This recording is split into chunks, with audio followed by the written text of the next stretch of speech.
Hello दोस्तों, मैं हूं आपका दोस्त और होस्ट। स्वागत है आपका आर्या फिजिक्स पॉइंट पे। आज हम लोग करने वाले हैं टीएमबी यूबीएससी पार्ट 2 फिजिक्स पेपर 3 का क्लास 14। तो क्लास 13 में हम लोग क्या पढ़े थे? क्लास 13 में हम लोग पढ़े थे गॉस डाइवर्जेंस थ्योरम, और उसका एक क्या कहते हैं डिडक्शन हम लोग सॉल्व किए थे। आज हम लोग 3 डिडक्शन और पढ़ेंगे गॉस डाइवर्जेंस थ्योरम में, जो कि एग्जाम में आने की संभावना रहती है और नॉलेज के लिए भी आपको जानना चाहिए कि हमको सेकंड नंबर प्रूव करना है क्या कि volume integral of del phi D V equal to surface integral of phi into N D S, ये हमको प्रूव करना है। According to Gauss divergence theorem हम लोग क्या जानते हैं कि volume integral of del dot A D V equal to surface integral of A dot N D S होता है। According to Gauss divergence theorem हम लोग ये जानते हैं कि volume integral of divergent A into D V equal to क्या होता है, surface integral of A dot N D S होता है। हम लोग यहाँ पर putting A equal to C phi रखते हैं।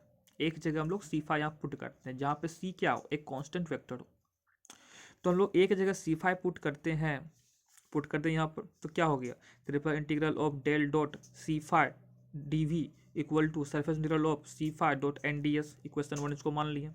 हम लोग जानते हैं, क्या जानते हैं हम लोग, डेल डॉट सा ए इक्वल टू क्या होता है, psi into del dot A plus del psi dot A. ये हम लोग जानते हैं फॉर्मूला होता है।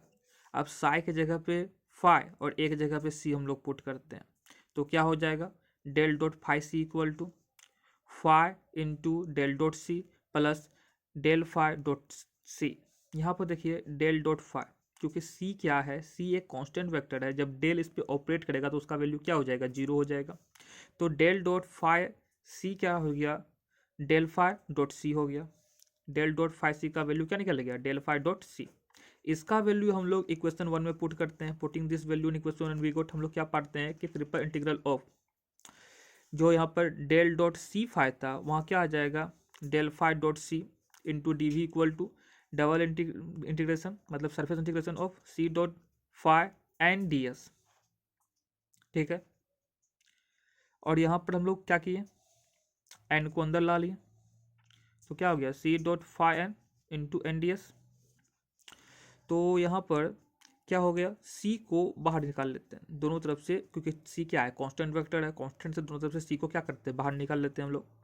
तो क्या हो गया यहाँ पर, वॉल्यूम इंटीग्रल ऑफ, यहाँ पर एक इंटीग्रेशन छूट गया, volume integral of C dot del phi into D V equal to surface integral of C dot phi N into D S. तो C dot triple integration of del phi D V equal to C double integration of phi dot N D S. ठीक, अब हम cancelling constant vectors from both side, दोनों side से जो constant vector है उसको cancel कर देते हैं। तो मेरे पास क्या निकल जाता है, ट्रिपल इंटीग्रेशन ऑफ भी del phi D V equal to double integration of surface integration of phi dot N D S. ये मेरा क्या हो गया, प्रूफ हो गया। 2 नंबर मेरा प्रूफ हो गया क्या, कि volume integral of del phi dot D V equal to surface integral of phi dot N D S. ये मेरा क्या हो गया, यहाँ पर प्रूफ हो गया। हमको थर्ड में प्रूफ करना है, क्या प्रूफ करना है कि volume integral of del dot phi D V equal to surface integral of phi dot N D S. ऐसा हम लोग स्टोक्स थ्योरम में भी प्रूफ किए थे। उसमें क्या था कि double integration of single integration था, मतलब surface integration of line integration था। लाइन इंटीग्रेशन और सरफेस इंटीग्रेशन कब होगा, स्टोक्स थ्योरम में होगा। और यहाँ पर कब होगा, volume integration of surface integration होगा। तो हम लोग यूज करते हैं गॉस डाइवर्जेंस थ्योरम का, क्या, वॉल्यूम इंटीग्रेशन से सरफेस इंटीग्रेशन में बदलने के लिए, या फिर सरफेस इंटीग्रेशन से वॉल्यूम इंटीग्रेशन में बदलने के लिए गॉस डाइवर्जेंस थ्योरम का हम लोग यूज करते हैं। तो यहाँ पर ये हमको प्रूफ करना है, जैसा हम लोग स्टोक्स थ्योरम में प्रूफ किए थे। वहाँ पर हम क्या किए थे, एक जगह क्या मान लेते, सी डॉट एफ मान लिए थे। अगर ए वाला प्रूफ करना हो तो मान लेंगे F equal to C dot A. तो according to Gauss divergence theorem हम लोग क्या जानते हैं, volume integral of integration of del dot A D V equal to surface integral of del dot N D S. ये हम लोग जानते हैं। पुटिंग क्या कर रहे हैं हम लोग, A equal to C cross F कर रहे हैं, जहाँ पर सी क्या है, सी एक कांस्टेंट वेक्टर है। तो ए की जगह क्या कर रहे हैं, सी क्रॉस एफ पुट कर रहे हैं, यहाँ पुट कर दिए। हम लोग जानते हैं फॉर्मूला, क्या जानते हैं हम लोग, del dot A cross B equal to B into del cross A minus A into del cross B. ये हम लोग फॉर्मूला जानते हैं। तो यहाँ पर ए की जगह सी और बी की जगह एफ पुट कर देते हैं, तो क्या होता है, del dot C cross F क्या हो जाएगा, F into del cross C minus C into del cross F.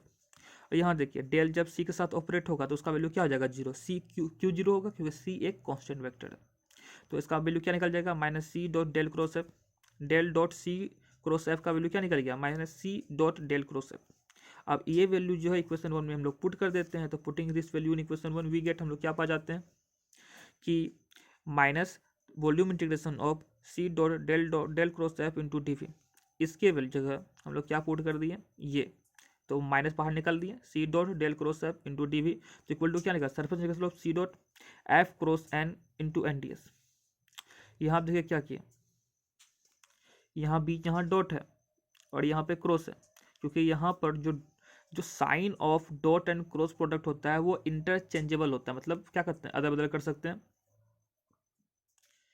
तो सी को सी डॉट कर दिए और एफ क्रॉस एन कर दिए इंटू एन डी एस। आगे सॉल्व करते इसको, ये क्या हो गया, सी दोनों सबसे बाहर निकाल लेते हैं, minus C volume integration of del cross F into D V equal to C into double integration of या फिर surface integration of F cross N N D S. अब हम लोग cancelling constant vector from both side, दोनों side से constant vector को cancel कर देते हैं, तो क्या निकल जाता है, minus triple integration of del cross F D V equal to double integration of F dot N D S. अब लोग ट्रिपल इंटीग्रेशन माइनस को इस तरफ पुट कर देते हैं, तो triple integration of del cross F D V equal to minus double integration of surface integration of F cross N D S. ये मेरा प्रूफ कर दिया। फोर्थ नंबर प्रूफ करना है कि आपको कि surface integration of R cross N into D S equal to zero over any close surface, over any close surface. According to Gauss divergence theorem हम लोग क्या जानते हैं कि volume integration of del dot A into D V equal to surface integration of A dot N D S, ये हम लोग जानते हैं। अब लोग आर प्रूफ करना है ना, तो आर की जगह हम कर देंगे ए इक्वल टू पुट कर देंगे सी क्रॉस आर, तो वेयर सीज क्या होगा, कांस्टेंट वेक्टर, सी क्या है, कांस्टेंट वेक्टर है, तो यहाँ पर पुट कर दिए, ए की जगह है सी क्रॉस आर, तो volume integration of del dot C cross R D V equal to double integration of C cross R into N D S, ये क्वेश्चन पुट हो गया। हम लोग क्या जानते हैं formula, del dot A cross B बराबर B dot B into del cross A minus A into del cross B, और यहाँ पर क्या हो जाएगा, देयरफॉर एक जगह सी और बी की जगह आर हो जाएगा, तो del dot C cross R क्या हो जाएगा, R into del cross C minus C into del cross R, और यहाँ del cross C equal to क्या हो जाएगा, जीरो, क्योंकि सी क्या है, कॉन्स्टेंट वेक्टर है। और यहाँ पर डेल क्रॉस आर भी क्या हो जाएगा, जीरो, क्योंकि हम लोग डेल क्रॉस आर निकालते हैं तो डेल का मतलब जानते हैं क्या होता है, I del by del X plus J del by del Y plus K del by del Z into cross R का value I X plus J Y plus K Z. जब इसका हम लोग डिटर्मिनेंट, इसका वैल्यू हम लोग निकालते हैं तो क्या निकल जाता है, del Z by del Y minus del Y by del Z plus J del Z by del X minus del X by del Z plus K del Y by del X minus del X by del Y. क्योंकि हम लोग जानते हैं यहाँ पर Z, हम लोग Z का क्या कर रहे हैं, डिफ्रेंशिएट कर रहे हैं वाई के रिस्पेक्ट में, तो क्या हो जाएगा, जीरो। हम वाई का डिफ्रेंशिएट कर रहे हैं जेड के रिस्पेक्ट में, तो क्या हो जाएगा, वो जीरो हो जाएगा, क्योंकि वाई तो जेड पर डिपेंड नहीं करता है, तो उसका वैल्यू क्या निकल जाएगा, जीरो हो जाएगा। तो जेड के लिए वाई क्या होगा, कांस्टेंट, तो कांस्टेंट का डिफरेंशिएशन क्या हो जाएगा, जीरो, तो उसी प्रकार सबका वैल्यू क्या जाता है, जीरो। और डेल क्रॉस आर का वैल्यू क्या निकलता है मेरे पास, जीरो निकलता है, तो डेल क्रॉस आर भी मेरे पास क्या होता है, जीरो, तो del dot C cross R का वैल्यू क्या निकल जाता है, जीरो। तो इस प्रकार से देखते हैं del dot C cross R equal to zero होता है, और इसका वैल्यू हम लोग पुट करते हैं इक्वेशन 1 में। Putting this value of del dot C cross R in equation 1, तो हम लोग क्या पाते हैं कि surface integration of C cross R dot N D S equal to zero. जब हम लोग यहाँ zero equal to put proof कर देंगे, यहाँ पर जब यहाँ का इसका वैल्यू जीरो रखेंगे तो इस पूरे का वैल्यू जीरो के इक्वल हो जाएगा ना, तो पूरे का वैल्यू जीरो के इक्वल हो गया।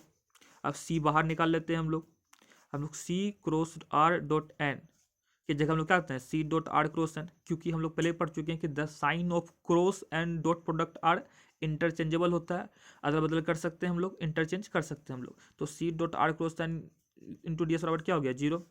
तो सी बाहर निकाल लेते हैं कांस्टेंट वेक्टर को, और उस तरफ भेज देते हैं, zero by C equal to क्या हो जाएगा, जीरो।